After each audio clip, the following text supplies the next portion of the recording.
Matalo Tuli-Samoa Entertainment TV mai pia ile amatanga le fo ivayaso ai si mai pafonga. Ua whamaunia le minista o ngā ringa te tele au fiai ma le LTA, le Land Transport Authority, pūlengo fila wa inga i lungo lau le fionga olo a fua fiti wa ai le tupe whaasao se fululi maafela na mtanga ringa o le LTA. Na tua ia whaapea ua whao ngā i whai ngā pāti o aso fia. Sa tātou tau mawhai atu le tō wha olo i sono whina ngalo whaalia, ai le i maua pētai. Na ia tau i le Radio Samoa e le o se mea fau le wha o ngā o tupe ua wha anganga i nā tūlanga le o whai ngā ringa pētai. O tupe whai tele po public funds e le wha atanga o na wha atawaini pia po ni mea inu malosi. Mai wha tūlanga lava fia wha alapo tonga tūma oti le malo e pe o le LTA e whai i tausanga e le o toi mawani po nesi a au whai ngā ruenga i te minei.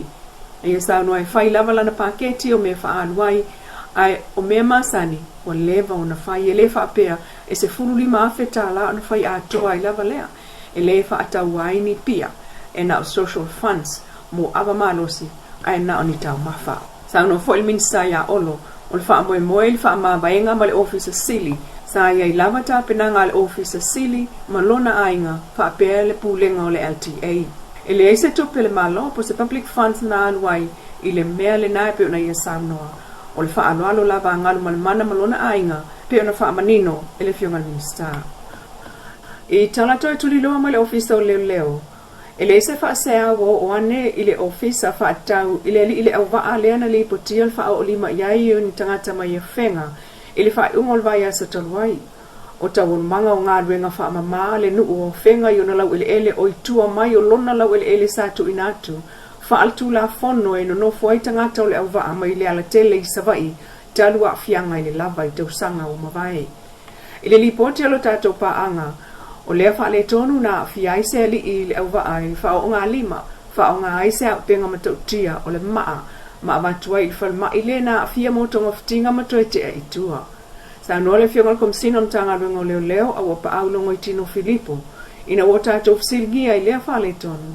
E le aini wha amao ninga o le natulanga wo atu i ateia.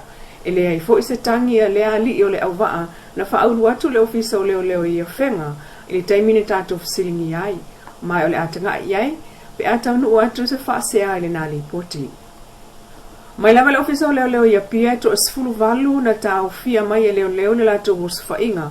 Ma ua toe te tala i tua le toa whā, ai mō lia le se fulu whā e au fiai mata maita i toa whā. O mō lianga o le umia o fuala au wha saina, ma le umia ina o paipa e ulai le aisa.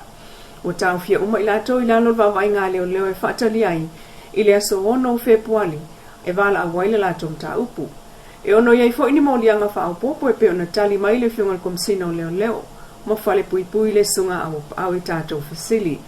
Skolu varme le ukau fia mai ko fa kenge ia makam mai ko sufa ia le o moki note mo ia mala ko se i fa ma soro mo nga le o pio la ko ia nga mo ko i kenge foi so ina le o le rana mo ko pe mo aisha o ho ma mala au malos le ra wa mai ni si ka o na mo ba o tiene to timo ko fom fulo le o ma e no que me acaba ko iso e mai e na ka ai ko ka sino mai si ko ya chabe e se ko rana na de no de na mo ko iso ko ni na fa e rana mo ko pe o e lo pe cha wa mai uma se fa na ko de ka ma ale o le ka ma so ko ai do la ia ko yo la mo ya o yo la ko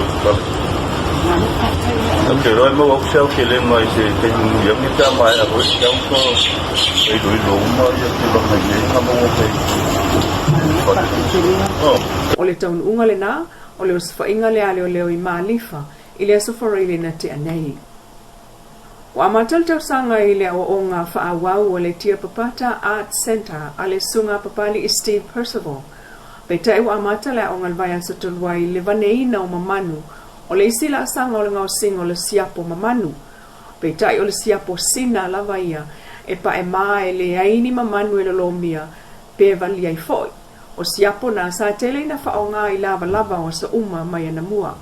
E ese mai le siapo wata tele nei e le lomi i ai mamanu Samoa. o mamanu Samoa na lea wa vane I lunga o lau papa pela langa fo ile afa ma fa pipi I lunga o mui mai le niu po o lau siapo sautu o fia o upeti laua ma upeti lau papa salo lomi mai ai siapo mamanu peitai o asone o tipi le mamanu I le plastic po se pau ia whaafai ngofie mamata ngofie atili ai le taatia mai o se mamanu e iloa ngofie ai Samoa. O nā mamanu ua taulia ngofie ai o loa lava lava ai o loa vane e pe o tā noa ma whapena o na tatai tino ua o se vaenga whaawawanga I whanua ma ave ai o se tasi o la ngā tupe I le tamau ainga pe tai. O lea onga le pe na moli mawina mai le sunga papali Eastern Percival o le tia papata Art Center o le vaneina o mamanu Samoa I lunga o lau papa mo le ngau singa o le siapo mamanu. O whae atua I nei le sua whawhata o le fiu anga wa whenga I le li whaia onga le manu Samoa tai to fitu muli anga tele Brian Lima I le whae unga le vai ason te nei. I wha maunga le ngā solonga mai o le sua whawhata e pe o na tā uelo na tau ainga o le sua whamatai whata sa tau avea mai fo I e whata pala o le great grandfather o le sunga Brian Lima lea ua batu ia I le whaia ea I le sua whamatai o le whata e pei fo I o na umia e lona tama ia tuli au pupu whata pala Lima. O whai ngā swafa ia I whenga ia o fia e lona uso ia na iana o lona tali ia PJ po Brian Jr. ma ona te ia whaitala Lima James Schmidt Fale Leota ma Junior Leilua. O le sauninga o matai whae I le fiu anga o whenga ia o fia e whata, matua, ma le atuafi, ma le tipua e.